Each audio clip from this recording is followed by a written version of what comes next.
dollars are spent on this type of computer surveillance, a disgusting procedure for a professed free society. They're overstepping the bound. Just the other day, they walked into somebody's house. They suspected he was a drug dealer. He was using his automatic selector, and then police marched in, and they said it looked like a gun after they killed the man. In America! Is that what America's all about? I'd say no. We want privacy. Less government for individual liberty, get the government off our backs, a more sensible foreign policy.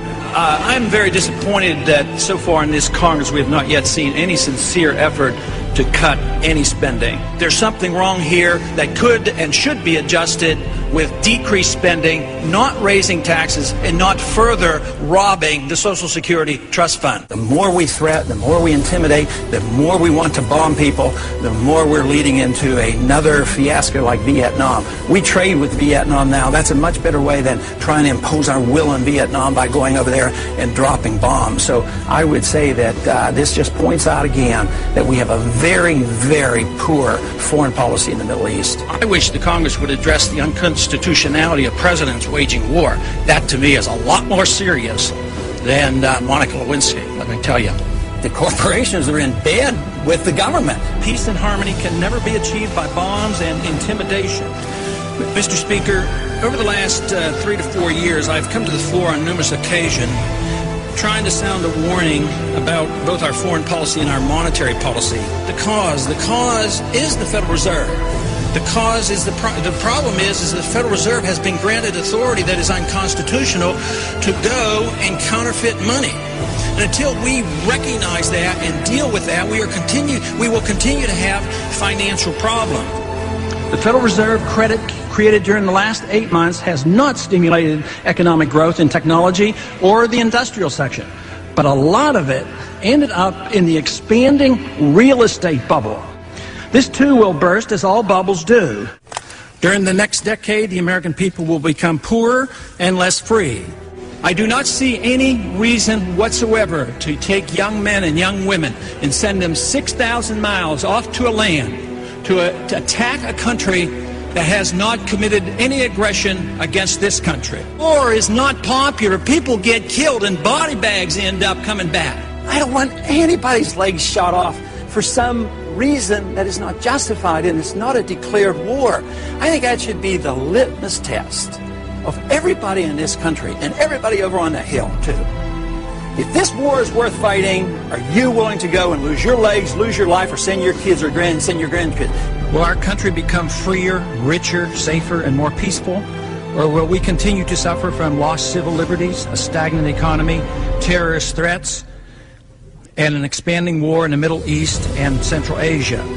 Is it not possible that George Washington's admonition to avoid entangling alliances is sound advice even today? Both candidates supported the war in Iraq and the continuation of it. Both supported the Patriot Act and its controversial attack on personal privacy. The true patriot will repeal the Patriot Act, is what they will do. Both candidates supported increased spending in almost all categories.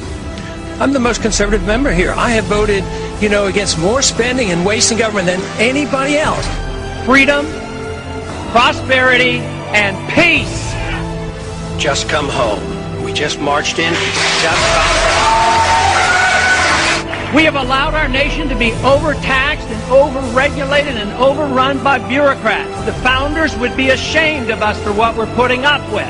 A system designed to protect individual liberty will have no punishments for any group and no privileges. Today, I think inner city folks and minorities are punished unfairly in the war on drugs. I think this is not a consequence of free markets. What's happening is there's a transfer of wealth from the poor and the middle class to the wealthy.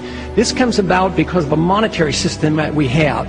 When you inflate a currency or destroy a currency, the middle class gets wiped out. So the people who get to use the money first, which is created by the Federal Reserve System, benefit. So the money gravitates to the banks and to Wall Street. So that's why you have more billionaires than ever before. Today, this country is in the middle of a recession for a lot of people. Michigan knows about it. Poor people know about it. The middle class knows about it. Wall Street doesn't know about it. Washington, D.C. doesn't know about it, but it's because of the monetary system and the excessive spending. As long as we live beyond our means, we are destined to live beneath our means, and we have lived beyond our means because we are financing a foreign policy that is so extravagant and beyond what we can control, as well as the spending here at home, and we're depending on the creation of money out of thin air, which is nothing more than debasement of the currency. It's counterfeit, and it is a natural, predictable consequence that you're going to have people benefit from it and other people suffer. So if you want a healthy economy, you have to study monetary theory and figure out why it is that we're suffering, and everybody doesn't suffer equally or this wouldn't be so bad. It's always the poor people, those on retired incomes, that suffer the most. But the politicians and those who get to use the money first, like the military-industrial complex, they make a lot of money and they benefit from it. It is our job to check up and find what the Federal Reserve has done, audit them, and find out who their buddies are that they're taking care of. It's trillions of dollars we're spending on these wars.